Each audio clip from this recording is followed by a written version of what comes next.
안녕하십니까. 네, 반갑습니다. 그렇군요. 아직 그 색깔 빨간 거는 밝히지 못했군요. 그 밝혀내는 사람 노벨 물리학상 이런 거 안 주나요? 네, 연구 많이 하시는 분들 해주시기 바라고요. 자, 오늘 계속해서 우리 신명기 말씀 같이 보도록 할게요. 오늘은 신명기 5장 말씀 보겠습니다. 신명기 5장 말씀입니다.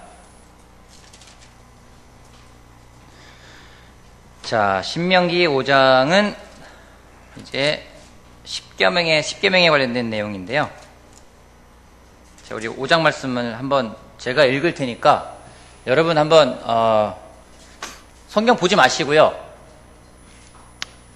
눈을 감든 저를 바라보시든 뭐 어떤 든 간에 제가 읽는 말씀에 여러분 한번 집중하고 한번 들어봐 주시기 바랍니다. 5장을 제가 쭉 읽어볼게요.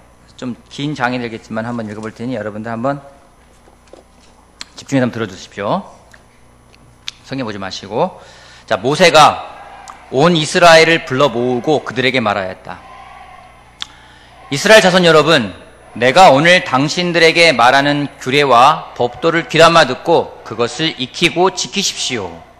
주 우리의 하나님은 호렙산에서 우리의 언약을 세우셨습니다. 주님께서 이 언약을 우리 조상과 세우신 것이 아니라 오늘 여기 살아있는 우리 모두와 세우신 것입니다. 주님께서는 그 산 불 가운데서 당신들과 함께 서로 얼굴을 마주보고 말씀하셨습니다. 그때 당신들이 그 불을 무서워하여 산에 올라가지 못하였으므로 내가 주님과 당신들 사이에 서서 주님의 말씀을 당신들에게 전하여 주었습니다. 주님께서 말씀하셨습니다. 나는 너희를 이집트 땅 종살이하던 집에서 이끌어낸 주 너희의 하나님이다. 너희는 내 앞에 다른 신을 섬기지 못한다. 너희는 너희가 섬기려고 위로 하늘에 있는 것이나 아래로 땅에 있는 것이나 땅 아래 물속에 있는 어떤 것이든지 그 모양을 본떠서 우상을 만들지 못한다. 너희는 그것들에게 절하거나 그것들을 섬기지 못한다. 나 주 너희의 하나님은 질투하는 하나님이다. 나를 미워하는 사람에게는 그 죄값으로 본인뿐만 아니라 3, 4대 자손에게까지 벌을 내린다. 그러나 나를 사랑하고 나의 계명을 지키는 사람에게는 수천 대 자손에게 이르기까지 한결같은 사랑을 베푼다. 너희는 주 너희의 하나님의 이름을 함부로 부르지 못한다. 주는 자기 이름을 함부로 일컫는 사람을 죄 없다고 하지 않는다. 너희는 안식일을 거룩하게 지켜라. 이것은 주 너희의 하나님이 너희에게 명한 것이다. 너희는 엿새 동안 모든 일을 힘써 하여라. 그러나 이렛 날은 주 너희 하나님의 안식일이니 너희는 어떤 일도 해서는 안 된다. 너나 너의 아들들이나 딸이나 너희의 남종이나 여종뿐 아니라 너희의 소나 놔기나 그 밖에 모든 집짐승이나 너희 집안에 머무르는 식객이라도 일을 해서는 안 된다. 너희의 남종이나 여종도 너와 똑같이 쉬게 하여야 한다. 너희는 기억하여라. 너희가 이집트 땅에서 종살이하고 있을 때에 주 너희의 하나님이 강한 손과 편팔로 너희를 거기에서 이끌어내었으므로 주 너희의 하나님이 너에게 안식을 지키라고 명한다. 너희 부모를 공경하여라. 주 너희 하나님이 명하신 것이다. 그래야 너희는 주 너희의 하나님이 너희에게 준 땅에서 오래 살면서 복을 누린다. 살인하지 못한다. 간음하지 못한다. 도둑질하지 못한다. 이웃을 모함하는 거짓 증언을 못한다. 이웃의 아내를 탐내지 못한다. 이웃의 집이나 밭이나 남종이나 여종이나 소나 낙이나 할 것 없이 너희 이웃의 소유는 어떤 것도 탐내지 못한다. 주님께서는 이 말씀을 구름이 덮인 캄캄한 산 위 불 가운데서 큰 목소리로 당신들 온 총회에 선포하시고 이 말씀에 조금도 보탬이 없이 그대로 두 돌판에 새겨서 나에게 주셨습니다. 산이 불에 탈 때 캄캄한 어둠 속에서 들려오는 음성을 당신들이 듣고 당신들의 지파의 모든 두령과 장로들이 나에게 다가와서 이렇게 말하였습니다. 보십시오. 주 우리의 하나님은 그의 영광과 위엄을 우리에게 보여주시고 우리는 불 가운데서 들려오는 하나님의 음성을 들었습니다. 그리고 하나님이 사람과 말씀하셨는데도 그 사람이 여전히 살아있음을 오늘 우리는 보았습니다. 그런데 지금은 이 큰 불이 우리를 삼키려 하고 있으니 어찌하여 우리가 죽음의 위험을 받아야 합니까? 우리가 우리 하나님의 음성을 다시 듣는다면 우리는 죽을 것입니다. 살아계시는 하나님이 불 가운데서 하실 말씀을 듣고도 우리처럼 산 사람이 육체를 가진 사람 가운데 누가 있겠습니까? 그러니 직접 가까이 나아가셔서 주 우리의 하나님이 말씀하시는 것을 모두 들으시고 주 우리의 하나님이 하신 모든 말씀을 우리에게 다 전달해 주시기 바랍니다. 그러면 우리가 듣고 그대로 하겠습니다. 당신들이 나에게 한 이 말을 주님께서 모두 들으셨습니다. 주님께서 나에게 이렇게 말씀하셨습니다. 이 백성이 너에게 말하는 것을 내가 들으니 그들의 말이 모두 옳다. 그들이 언제나 이런 마음을 품고 나를 두려워하며 나의 모든 명령을 지켜서 그들만이 아니라 그 자손도 길이길이 잘 살게 되기를 바란다. 가서 그들에게 저마다 자기의 장막으로 돌아가라고 말하여라. 그러나 너만은 여기에 나와 함께 있다가 내가 너에게 일러주는 모든 명령과 규례와 법도를 받아서 그들에게 가르쳐 주어라. 그들은 내가 그들에게 유산으로 주는 땅에서 그것을 그대로 실행하여야 한다. 그러므로 당신들은 당신들의 하나님이 당신들에게 명하신 모든 것을 성심껏 지켜야 하며 오른쪽으로나 왼쪽으로나 벗어나지 말아야 합니다. 당신들은 당신들의 하나님이 명하신 그 모든 길만을 따라가야 합니다. 그러면 당신들이 차지할 땅에서 풍성한 복을 얻고 오래오래 잘 살 것입니다. 아멘. 눈을 감고 들으니 어떻습니까? 별 생각 없어요? 오늘 볼 말씀은요, 신명기에 있는 특별히 십계명에 관련된 부분입니다. 지난 시간에 우리가 배웠던 것은요, 하나님이 법도와 규례를 우리에게 주셨습니다. 그 이야기는, 그 주신 이유는요, 다른 게 아니라 우리가 정말 큰 민족이 되기 위해서, 큰 나라가 되기 위해서, 그러기 위해서는 원칙이 필요했습니다. 어떤 생각하는 건 생각이 아니라 하나님이 원칙을 주셨어요.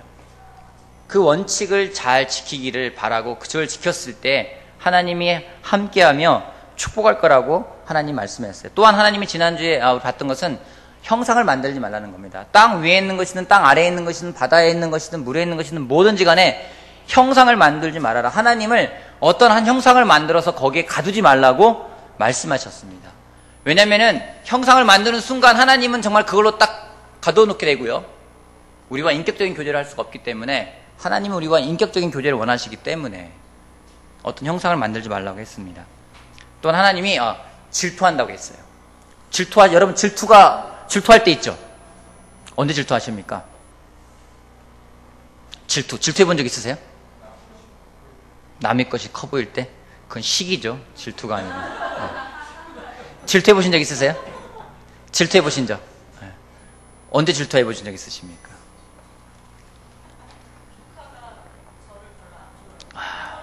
그쵸. 조카가 나보다 할머니를 더 좋아해야 돼. 왜 질투하는 걸까요? 그쵸. 예. 질투라는 거는 사랑하기 때문에 질투하는 거예요. 그죠? 내가 사랑하는 자매가 나를 사랑하지 않을 때 질투가 나죠. 그죠? 내가 사랑하는 형제가 나를 사랑하지 않을 때 질투가 나게 돼 있어요. 질투라는 것은 사랑하기 때문에 생기는 겁니다. 하나님이 질투한다고 얘기했어요. 또 하나는 기독교라는 것은 우리가 믿는 이 하나님의 말씀은 보는 걸로 믿는 게 아니라 듣는 거라는 거죠. 비디오가 아니라 오디오라는 겁니다. 보이는 것을 믿는 것이 아니라 믿는 것을 보는 것이 바로 우리가 믿는 믿음의 하나의 정의라고 할 수가 있습니다. 왜냐면은요, 여러분 아까 말씀을 들었잖아요. 듣는 게 굉장히 중요해요. 성경은요, 믿음이라는 것은 듣는 데서 난다고 했거든요. 보는 거에서 믿음이 생긴다고 하지 않았어요. 듣는 게 중요하기 때문에 때로는 어르신들하고 이제 중환자실에서 이렇게 이야기할 때가 있습니다. 그러면은요, 사람이 움직이지 못하더라도 마지막 순간까지, 제가 경험한 바로는 마지막 순간까지 깨어있는 게 청력이라고 생각을 해요. 그래서 정말로 중환자실에서 이렇게 호흡이 헐떡헐떡거리시면서 돌아가실 날 얼마 안 남았지만 가서 말씀을 나눠드리잖아요. 반응을 하시더라고요.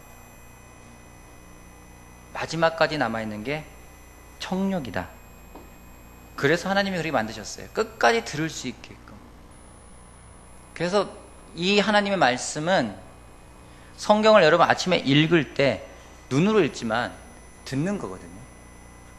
눈으로 보지만 보는 게 아니라 듣는 거라는 겁니다. 그래서 성경의 말씀에 믿음이라는 건 들으면서 하기 때문에 하나님 말씀에 귀를 기울일 수 있는 것이 필요하다는 것을 이야기했습니다. 지난 월요일, 화요일 1박 2일 동안 대한민국에 있는 전임 형제들이 같이 모여가지고 같이 미팅을 하고 시간을 보냈는데 그때 좀 특별했던 게 딴 때와 달리 아침에 이제 콰이타임을 같이 하자. 그래서 모여서 같이 또 모임도 하자. 또 예배도 듣자. 말씀을 듣자 하는데 그걸 특별하게 한 형제가 제안해가지고 시편에 나와 있는 거를 이렇게 쭉 낭송을 하고 다 들었어요. 다르더라고요.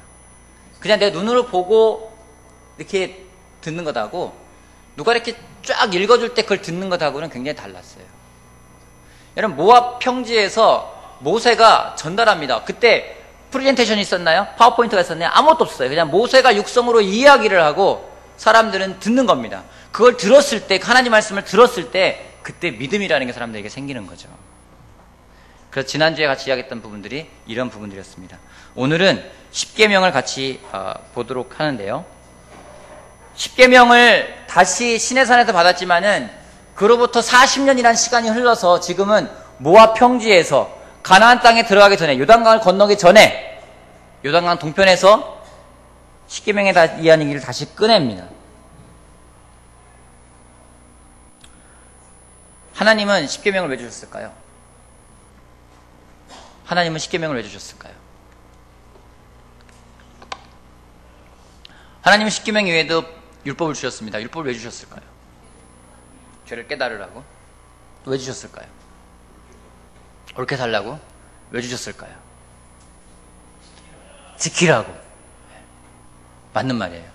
하나님이 율법을 주신 이유는요, 들으라고? 아니죠. 듣고 지키라는 겁니다. 듣는 것만으로는요, 의미가 없어요. 때로는요, 설교를 듣습니다. 그리고 때로는 얘기합니다. 오늘 설교 좋았어. 그런 사람들이 있어요. 그죠? 그리고 그걸로 끝이에요. 그걸로 끝난다면 아무 의미가 없는 겁니다. 책 읽기 좋아하는 사람, 책 읽는 걸 좋아하는 사람 한번 손 들어보실래요? 책 읽는 거 난 좋다. 책 읽는 게 굉장히 좋다. 즐겁다. 그렇군요. 책 읽는 게 좋으시죠? 왜 좋으세요? 책 읽는 게. 재밌으니까. 만화책 보시는 건 아니시죠? 책 읽는 게 좋으신 분 있으시죠? 책 읽는 게 좋은 분 왜 좋으세요? 책 읽는 게. 정하자면 왜 책 읽는 게 좋아요? 손 들었는데. 재밌으니까. 책 읽는 거 싫어하는 분 한번 손 들어봐 주세요. 책 읽는 게 싫어하는 분. 솔직하게 드세요. 2명만 들었는데. 무선 형제는 책 읽는 게 왜 싫어요? 그래. 생각하는 게 힘들어요? 종화 형제는 왜 책 읽는 게 싫어요? 빨리 지루해져요. 같은 책인데 누구는 책 읽는 게 재밌다고 하고요. 누구는 지루하다고 그래요. 어떻게 읽는 책을 읽는 사람이 잘 읽는 사람일까요? 책을 읽을 때 잘 읽는 사람은 어떤 사람이 정말 책을 잘 읽는 사람일까요? 소리 내면서 읽는 사람? 책을 잘 읽는 사람 어떤 사람일까요? 네? 삶을 적용이 되는 사람. 맞아요. 예전에 지금 말레이시아에 계시는 제가 몇 번 얘기했는데 그 박전 목사님 계시죠 예전에 그분이 책 읽는 걸 정말 좋아하셨어요. 그래서 제가 물어봤어요. 형님 책 읽는 게 좋습니까? 좋대요. 왜 좋으냐고 그러니까 내 눈이 활자를 따라가면은 뭔가 활자를 따라가면서 뭔가가 머리에 딱 들어오는 느낌이 든대요. 그게 너무 좋다는 거예요. 저는 한 번 느껴본 적이 없거든요. 거의. 이렇게 눈으로 찰짤짝 읽으면서 그게 내 머리에 딱 들어가는 느낌이 드는 게 좋다는 거예요. 그래서 즐겁대요. 경험해 보신 적 있으시죠? 좋다라는 거예요. 근데 재훈이 형님이 저한테 그러더라고요. 근데 내가 볼 때 책을 정말 잘 읽는 사람이 있다. 그래서 누굽니까? 하니까 자기 동생이래요. 박조 장로님이요. 왜요? 하니까 내가 한 1년에 100권 읽으면 걔는 1년에 한 권 읽는 것 같아. 그래요? 근데 왜 잘 읽는 거죠? 하니까 나는 100권 읽고 끝나는데 걔는 한 권 읽으면 그걸 하더라. 책을 정말 잘 읽는 사람은요, 그냥 읽는 걸로 끝나는 게 아니라 내가 그거를 실천할 때. 마찬가지예요. 하나님의 법, 하나님의 말씀 들었어요. 좋았어요. 그걸로 끝나면 아무 의미가 없다는 거죠. 그게 내 삶에 적용이 될 때 그때 그것이 의미가 있는 것이지 그냥 듣고만 끝난다면 아무 의미가 없는 겁니다. 모세가 계속 이야기하는 거예요. 말씀을 계속 주면서 여러분들은 이것을 듣기만 하지 말고 꼭 실천하라고, 들어가서 행하라고 계속해서 이야기를 하고 있는 겁니다. 여러분 믿음이 성장하고 싶죠? 믿음이 성장하고 싶죠? 믿음은 언제 성장할까요? 결정할 때? 말씀을 들을 때 믿음이 성장하나요? 말씀을 행할 때 믿음이 성장하나요? 말씀을 행할 때 믿음이 자랍니다. 두렵고 떨리는 마음으로 하나님 말씀을 듣고 그것을 삶에 적용해 나가는 것이 무엇보다 중요합니다. 이스라엘 자손들 많은 40년 동안의 생활을 마치고 이제 모압 평야에서 모세로부터 이 말씀을 듣습니다. 그들에게는 이 말씀이 다가왔을까요? 다가오지 않았을까요? 십계명 얘기를 다시 꺼내는 거예요. 40년 전에 받았던 십계명 얘기를 다시 꺼내면서 십계명 얘기를 하는 거예요. 그들 가운데 많은 사람들은 그 계명을 받은 거를 모르는 사람도 있을 거 아니에요. 그죠? 태어나기 전에 받은 사람도 있을 거고요. 자, 그들에게 다시 십계명 얘기를 꺼냅니다. 그들의 마음이 와 닿았을까요? 와닿지 않았을까요? 와닿지 않았을 것 같아요? 저는 와 닿았다고 생각을 해요. 왜냐면요. 3절 말씀 볼게요. 다시 한번 볼게요. 5장 3절.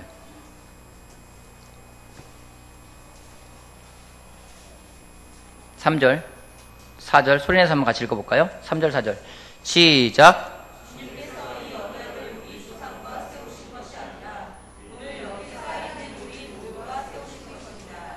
주님께서는 그 산불 가운데서 당신들과 함께 서로 얼굴을 마주보고 말씀하셨습니다. 주님께서 이 언약을 우리 조상과 세운 게 아니라, 광야 생활할 때 그 조상과 세운 게 아니라 누구냐면 오늘 여기 살아있는 우리 모두와 세운 거라고.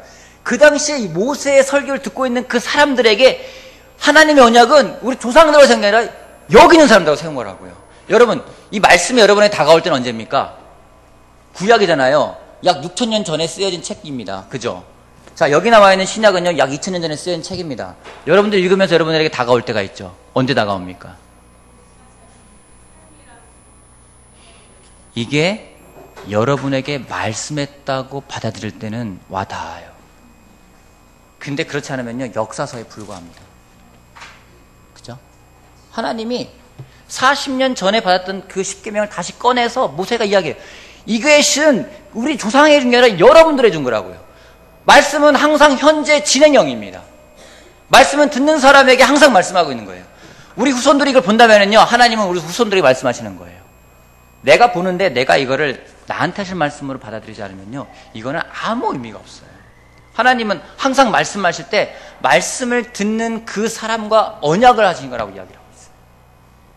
오늘 또한 마찬가지입니다. 하나님의 말씀이 선포될 때 그것은 다른 사람에게 아니라 듣는 여러분 한 명 한 명과 언약을 세우는 겁니다. 지금 읽고 듣는 성경은 우리하고 말씀, 언약을 맺은 겁니다. 말씀은 살아있어요. 말씀은 항상 살아있어요. 살아서 움직입니다. 히브리서 4장 12절에는요, 말씀은요, 활동력이 있다고 합니다. 움직인다고 이야기합니다. 한번 생각해 봤으면 좋겠어요. 오늘 내가 읽는 말씀에 활동력이 있는가? 말씀이 살아있는가? 말씀이 살아있지 못하게 되는 경우가 있습니다. 말씀이 살아있다는 건요, 말씀이 심기는 겁니다. 하나님은 말씀을 씨앗에 비교했어요. 예수님은요.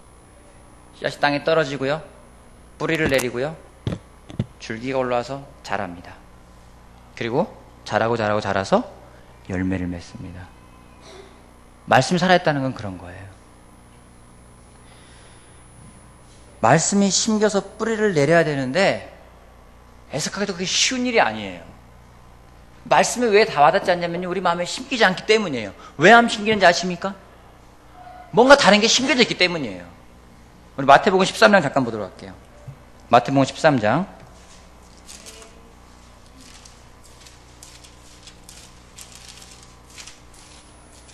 24절 말씀 같이 보겠습니다. 마태복음 13장 24절. 예수께서 또 다른 비유를 들어서 그들에게 말씀하셨다. 하늘나라는 자기 밭에다가 좋은 씨를 뿌리는 사람과 같다. 사람들이 잠자는 동안에 원수가 와서 밀 가운데에 가라지를 뿌리고 갔다. 밀이 줄기가 나서 열매를 맺을 때에 가라지도 보였다. 그래서 주인의 종들이 와서 그에게 말하였다. 어른께서 밭에 좋은 씨를 뿌리지 않았습니까? 그런데 가라지가 어디에서 생겼습니까? 주인이 종들에게 말하기를 원수가 그렇게 하였구나 하였다. 종들이 주인에게 말하기를 그러면 우리가 가서 그것을 뽑아버릴까요? 하였다. 그러나 주인은 이렇게 대답하였다. 아니다. 가라지를 뽑다가 가라지와 함께 밀까지 뽑으면 어떻게 하겠느냐? 추수 때까지 둘 다 함께 자라도록 내버려 두어라. 추수할 때 내가 추수꾼에게 먼저 가라지를 뽑아 단으로 묶어서 불태워버리고 밀은 내 곳간에 거두어 드리라고 하겠다. 여러분, 분명히 하나님이요 밀을 뿌렸어요. 근데 가라지도 나오는 거예요. 독보리라고 합니다. 실제로 밀과 독보리는요 자랄 때는 구별하기가 힘들대요. 정말 힘들대요. 육안으로는 거의 차이가 없답니다. 근데 언제 나오는지 아십니까? 언제 이게 독보리, 언제 가라지인지, 언제 밀인지, 언제 하는지 아십니까? 추수 때, 추수하기 전에 열매가 나올 때. 열매가 맺히는 방법을 보면 달라요. 독보리는요, 진해처럼 이렇게 줄기줄기마다 열매가 맺힙니다. 나중에 한번 제가 따로 설명할게요. 근데 밀은 그렇지가 않습니다. 그래서 독보리를 진해보리라고도 합니다. 사탄이 말씀의 뿌리를 내리지 못하게 뭔가를 심어놔요. 우리 마음속에 계속 심어놓습니다. 그래서 다른 걸 심어놔요. 언제 심어놓냐고요? 잠자는 동안에 심어놔요. 우리가 깨어있지 않으면은요, 사탄이 계속 뭔가 심어놔요. 그래서 하나님 말씀이 들어오는 게 아니라 뭔가 그게 다 들어와요. 자랍니다. 뿌리를 내려요. 더 잘 자라요. 그래서 말씀이 살아있지 못하게 만듭니다. 한 가지 결정한 건 뭐냐면요, 하나님 말씀을 내가 읽고 이 말씀이 나에게 하시는 말씀이라면은 그것이 어떤 상황이든지 말씀에 반응하는 마음을 가져가는 게 제일 중요합니다. 여러분, 세상은요 만만하지가 않아요. 호락호락하지 않습니다. 요즘에 정말 느끼는 게 그런 거예요. 세상이 여러분 만만합니까? 세상에서 하나님 말씀 가지고 살아가는 게 쉽습니까? 정말 어려워요. 형제들을 만나거나 자매를 만나서 이야기 들어보면요 정말 어려운 걸 느낍니다. 만만하지가 않아요. 교묘합니다. 아주 철두철미하게 우리를 속이기도 합니다.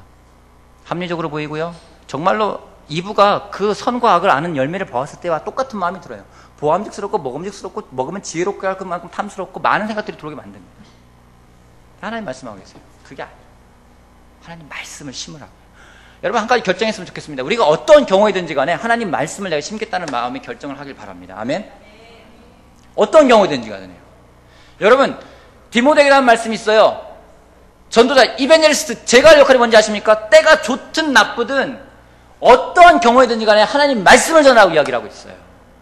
그 말은 뭐냐면요, 우리 또한 한 명 한 명 모두가 어떤 경우이든지 간에 하나님 말씀을 나한테 계속 심어야 된다는 겁니다. 잠자고 깨어있지 않으면요 사탄이 뿌린다는 거예요. 같이 심어놔요. 처음에 몰라요. 그게 좋은 건지 나쁜 건지 몰라요.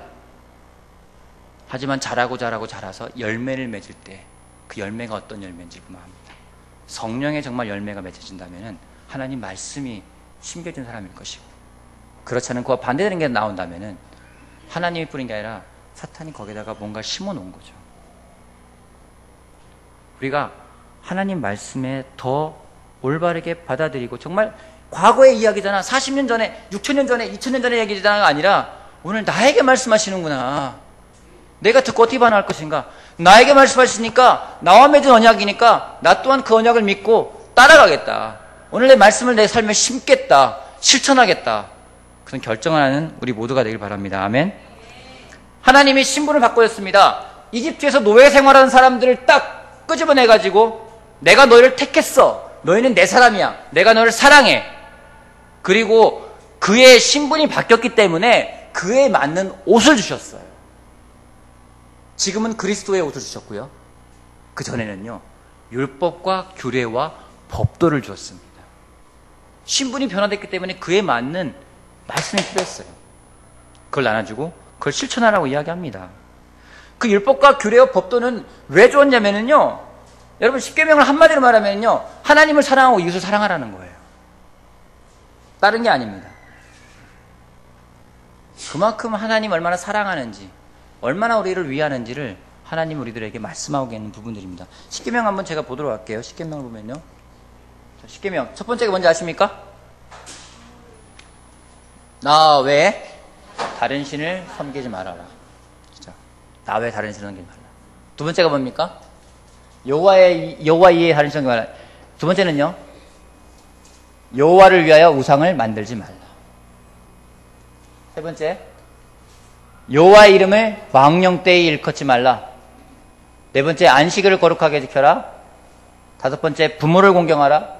살인하지 말라. 간음하지 말라. 도둑질하지 말라. 내 이웃에게 거짓 증언하지 말라. 이웃의 것을 탐내지 말라. 10가지예요. 들으면서 여러분 어떤 생각 드십니까? 보면 느낌이 어때요? 마이크 볼륨 좀만 줄여줄래요? 들어가서 전체. 자, 들으면서 어떻습니까? 네? 쉬운 것 같은데 쉽지 않다. 예, 쉬운 것 같은데 쉽지 않을 수 있습니다. 하나님이 첫 번째는요, 나 외 다른 신을 섬기지 말래요. 두 번째는 우상을 만들지 말래요. 여호와 이름을 망령되이 일컫지 말라. 망령되이 일컫다는 게 뭡니까? 어떤 걸까요? 망령되이 일걷지 말라. 어떤 거예요? 여러분, 어떤 부분은 하나님의 이름을 이야기할 때, 우리가 하나님의 이름을 이야기할 때, 하나님은 우리가 찬양해야 할 대상이고 사랑해야 될 대상이고, 그 이름을 부를 때는요 감격할 대상이고 기도할 수 있는 대상입니다. 근데 우리가 하나님을 생각할 때 그렇게 생각하지 않을 때가 있어요. 실제로요, 예전 구약에서는요, 정말 예전의 사람들은요, 여호와의 이름을 야훼라고 합니다. 근데 야훼라고 써놓고 야훼라고 읽질 않았어요. 야훼라고 써놓고 아도니아라고 읽었어요. 야훼는 여호와라는 뜻인데요, 아도니아는 주님이라는 뜻이에요. 감히 여호와의 이름을 써놓고 야훼라고 부르지 못하고 주님이라고 불렀다는 겁니다. 실제로 또 성경을 이렇게 필사하잖아요. 필사할 때 야훼 이름이 나오잖아요. 어떤지 아십니까? 가서 손을 씻습니다. 와서 적는 거예요. 근데 야훼 이름 여러 번 나오잖아요. 쓸 때마다 가서 계속 손을 씁니다. 그래서 또 야훼 할 때 씻고 또 적고. 상상이 되십니까? 여러분, 이 성경의 신약, 구약에 야훼가 얼마나 많이 나옵니까? 그때마다 적을 때마다요, 야훼 손 씻고 야훼 딱 쓰고. 하나님의 이름이 과연 우리들에게 어떤 의미가 있는지 생각해 봐야 돼요. 우리가 이런 거 많이 이야기합니다. 자, 신을 섬기지 말라, 우상을 만들지 말라. 하나님의 이름이 과연 오늘 나를 통해서 어떻게 사람들에게 전해지고 있는지. 저 아이가 잘못하면은요, 누가 욕먹을까요? 애가 욕먹을까요? 누가 욕먹나요? 누가 욕먹어요? 부모가 욕먹어요. 저 네 집 아들이야? 그럴 거 아니에요. 그죠? 네 집 딸이야? 그럴 거 아니에요. 나를 통해서 하나님이, 기독교인이라면서 하나님 믿는다면서 쟤는 왜 저러냐? 누가 욕먹는 거예요? 하나님이 욕먹는 거예요. 우리 정말 하나님은 우리가 찬양해야 할 대상이고 사랑해야 할 대상이고 감격해야 할 대상임을 우리 다시 한번 기억하길 바랍니다. 그 다음에 나오는 게 안식일을 거룩하게 지키래요. 여러분, 안식일을 지키려면 그 전에 뭘 해야 됩니까? 안식일을 지키려면 그 전에 뭐 해야 됩니까? 안식일을 지키려면 그 전에 열심히 일해야 돼요. 일하지 않고 안식일을 지킨다는 건 말이 안 된다는 거죠. 하나님은 우리가 삶에서 정말로 성실하게 살아가길 또 바라는 마음이 있는 거죠. 그래서 이거를 이렇게 이야기합니다. 요 4가지는 많이 이야기하기를, 요거는 하나님과의 관계고요, 요거는 인간들 간의 관계예요. 요거는 하나님에게 일어나는 일들이 아니라 이거는 사람들 간에 나오는 거고, 요거는 하나님과 인간 간의 관계를 이야기합니다. 그래서 하나님을 사랑하고 이웃을 사랑하라는 얘기가 여기서 나오는 겁니다. 모든 계명은 그렇게 되는 겁니다. 하나님이 이야기합니다. 살인하지 말라. 부모를 공경하라. 이게 당연한 거고요. 살인하지 말라. 왜 살인하지 말라고 했을까요? 왜 살인하지 말라고 했을까요? 생각해본 적 있으세요? 왜 살인하지 말라고 했을까? 10계명에서 왜 간음하지 말라고 했을까? 왜 도둑질하지 말라고 했을까? 나쁜 건 알죠? 근데 살인하는 게 왜 나쁜 거예요? 왜 살인하는 게 나쁜 거예요? 당연한 거예요? 제가 질문이 잘못됐나요? 여러분, 생명은요, 하나님이 주신 거예요. 그 생명은요, 하나님이 주셨기 때문에 하나님만이 그것을 좌지우지할 수 있는 겁니다.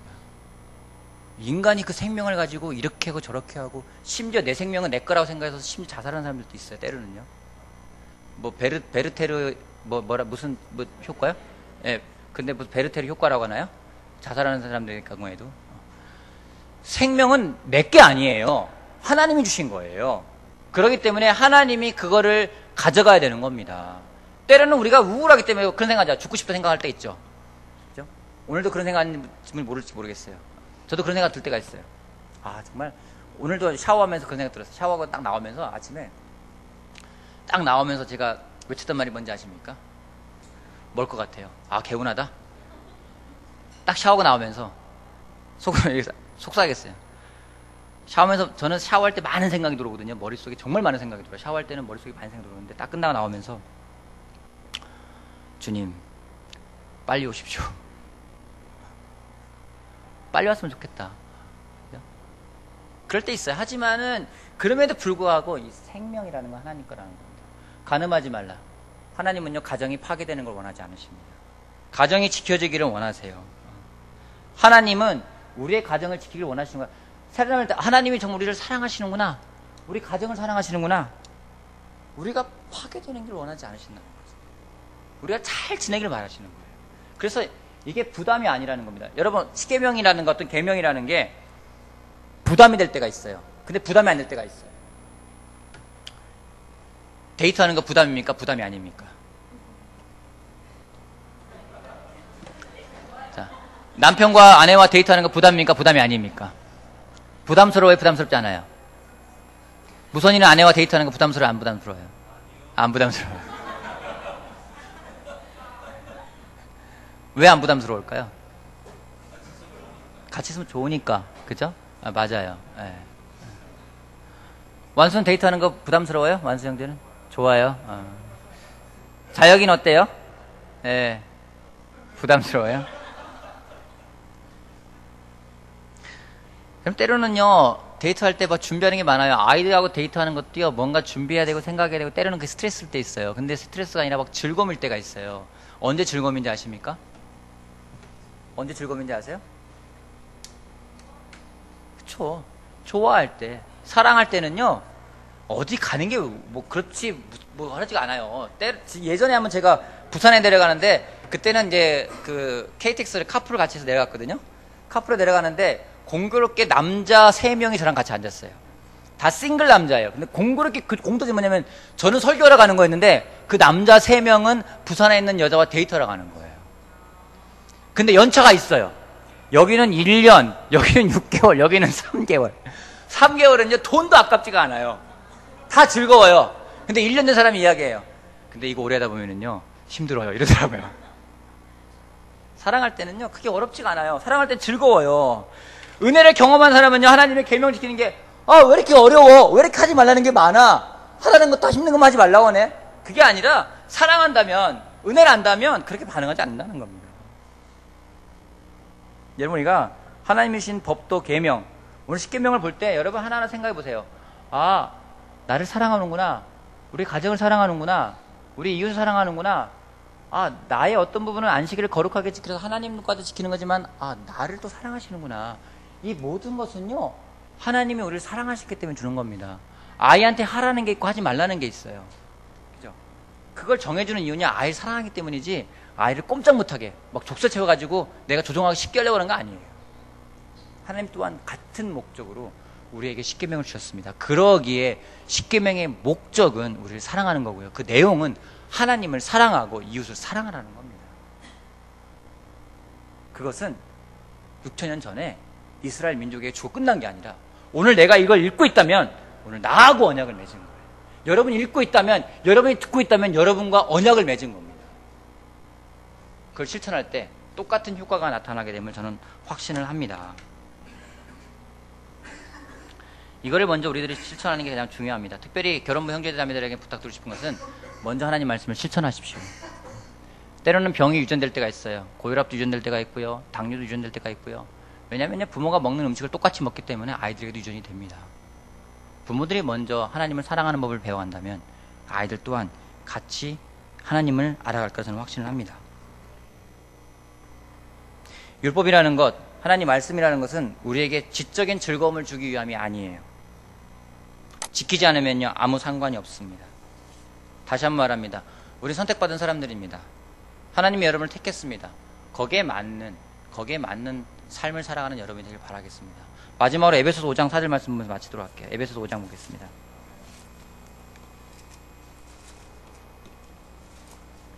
에베소서 5장 1절 말씀부터 보도록 할게요. 그러므로 여러분은 사랑을 받는 자녀답게 하나님을 본받는 사람이 되십시오. 그리스도께서 여러분을 사랑하셔서 우리를 위하여 하나님 앞에 향기로운 예물과 제물로 자기 몸을 내어주신 것 같이 여러분도 사랑으로 살아가십시오.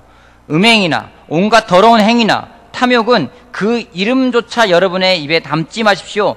그렇게 하는 것이 성도에게 합당합니다. 더러운 말과 어리석은 말과 상스러운 농담은 여러분에게 어울리지 않습니다. 오히려 여러분은 감사에 찬 말을 하십시오. 하나님 말하고 있어요. 우리에게 어울리는 게 있다는 겁니다. 선택받은 사람으로서 그리스도의 옷을 입었으면은 그 옷을 입은 사람에게 어울리는 게 있는데요. 그것이 먼저 하나님의 말씀이라는 겁니다. 그래서 그걸 실천하라고 이야기를 하고 있는 거예요. 다시 한번 부탁합니다. 십계명을 볼 때, 신명기를 볼 때, 구성경 말씀을 읽을 때, 어디든 읽을 때 여러분 보지 말고 듣길 바랍니다. 또한 듣는 걸로 그치는 것이 아니라 그것이 여러분 삶에 실천되어서 여러분과 맺은 언약이 되어서 정말 하나님의 사랑을 느끼고 또 사랑을 전하는 여러분이 되기를 바라겠습니다. 우리에게 어울리는 삶을 삽시다. 여러분 당당하게 사세요. 어깨 피고 하나님이 선택받은 사람답게, 그 옷을 입은 사람답게 당당하게 감사하며 하나님의 이름을 높이며 살아가는 여러분이 되기를 바라면서 말씀 마치겠습니다.